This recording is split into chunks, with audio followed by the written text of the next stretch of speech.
I do not want my country dismembered. I do not want a part of my country taken away. I do not want my country to be disturbed physically, even slighted. It goes for Luzon hanggang Pulo.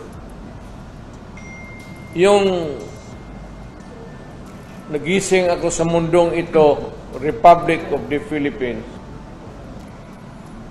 for as long as I live, it would be the same Republic of the Philippines.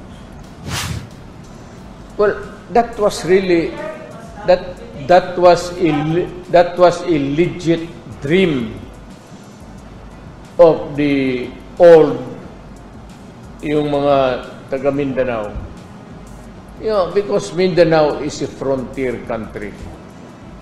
It is not inhabited by originals except the natives and the Moro people here. So, yung dream of separate, looking at a certain place, like my father and mother, migrating toward an island called Mindanao for a better future for the children. Yun ang dream. It has always the dream of some people to be independent. Pero if it causes a rupture in our entire system sa Republika, I will not go for it. I will not, meaning I will not go for a forced carving out in Mindanao out of the Philippines. Are you saying now that it was just a meeting or a figure? I am not. I'm not. There were no takers? I'm not saying any different, really, actually. Kasi wala naman, after you made the call, there were, of course, reactions that you cannot do. Well, I said, sinabi ko, So you're saying that now because give us a better deal for Mindanao. Well, if you studied history, Mindanao has always been a poor relative vis-a-vis with the entire country. Ang Mindanao noon, the least for so many years, consistently the lowest in getting public funds for our structure. Kaya tayo pinaka-late nag-bloom. And that was the complaint. Kaya it fueled the revolution. It encouraged people, and some Christians joined the Moro people in clamoring for an independent Mindanao. Klaro yun eh, especially the earliest settlers dito. Na dumating na ang panahon na lang, maganda na ang road network doon sa Mindanao. Punta ka ng Hagonoy noon hanggang Rocky Road. Sa ice cream lang yan. Hindi yan pang gobyerno. Hindi naman talaga nahati. Because the influential leaders and even the national leader, president, has always been there. Para tayo na nakatsamba na sa panahon ba yan? Karoon tayo ng presidente dito. Pero ganoon pa man, there was never really a radical change in my... When I'll just be frank with you and everybody else. When I became president, there was never the slightest moment that I was thinking of placing the interest of Mindanao over and above of the entire needs of the entire country.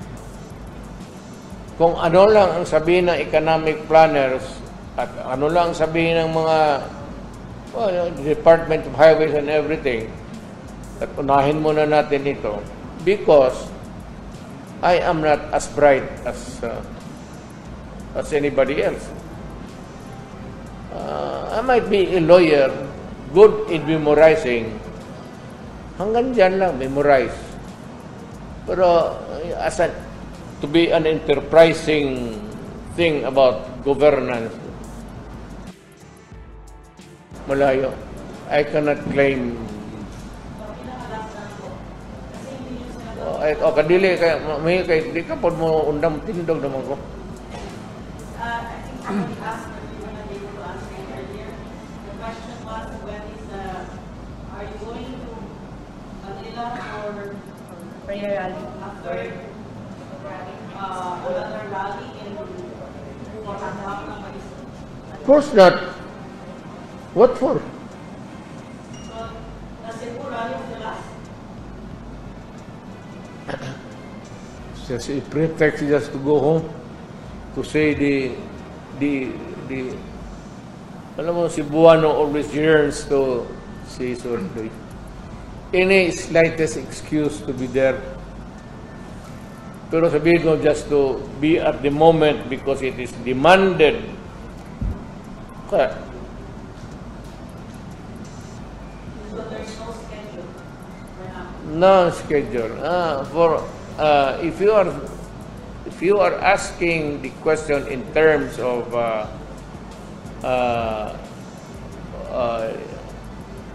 what would be in the future of this country and what would be your views or opinions if this would occur or happen or not. I'm retired. I would like to stay retired. I do not want to meddle in politics. Maski na sa mga anak ko, if they can carry the burden on their own, kampanya lahat na gusto ko magpahinga na.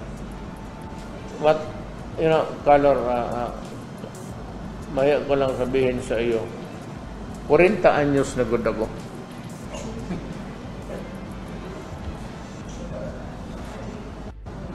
And if you would want to be comfortable with the number, double it. And that's why. Mayor, ano sa last na update ni Congressman Alvarez sa IMF on i-finish nila na Ako talaga, I cannot magprangka ako sa inyo. This is for all, and I would repeat it now and forever. I do not want my country dismembered. I do not want a part of my country taken away. I do not want my country to be disturbed physically, even the slightest. It goes for Luzon hanggang Pulo. Yung nagising ako sa mundong ito, Republic of the Philippines, for as long as I live, it would be the same Republic of the Philippines. But people said it's time for Mindanao. People should start it. You can craft it the way you want, legislation, or we go into a deeper local autonomy. You can never do what you want. Let it remain a Republic of the Philippines. So no more talks about Mindanao, getting out of the Republic. Yan lang ang problema. It's the distribution of the national wealth. And you know very well, lahat tayo, if you studied your history, lahat tayo, alam natin that Mindanao was really a poor relative of the national government. Ngayon lang ito, nakabawi tayo. Nung presidente ako, hindi ko nga sinabi na bigyan mo lamang ang Mindanao. Patas. Hindi mo naman sabihin na presidente ako, gusto kong bumawi na, o nagkulang tayo noon, ngayon panahon ng bumawi. That ain't the way of being a Filipino. Kung ano yung, what's good for the Huluhano, must be good for the Ifugao. Must be good for the Tagalog, and must be good for the Bisaya. Why? If you have to remain a republic, ganun talaga, you better adapt that kind of thinking. Hindi tayo pwede mag-isip-isip na mga Tagalog, Bisaya, or kalukuhan niya. Ngayon pa, katanda-tanda na natin, may mga anak na tayo, ngayon pa tayo mag-isip ng ganun. And, I'd like to, sabihin ko sa mga Pilipino, stop this separate. Na pagmulat ko sa mata ko when I was born, this was a republic. Ganun na. Huwag mong kunin baski kalahating hektarya yung Samal Island. Magkagulo tayo. Even if you take 1 hectare away from Samal Island, yung bayan ko, yan. Huwag mong galawin. Pag hindi magagera tayo.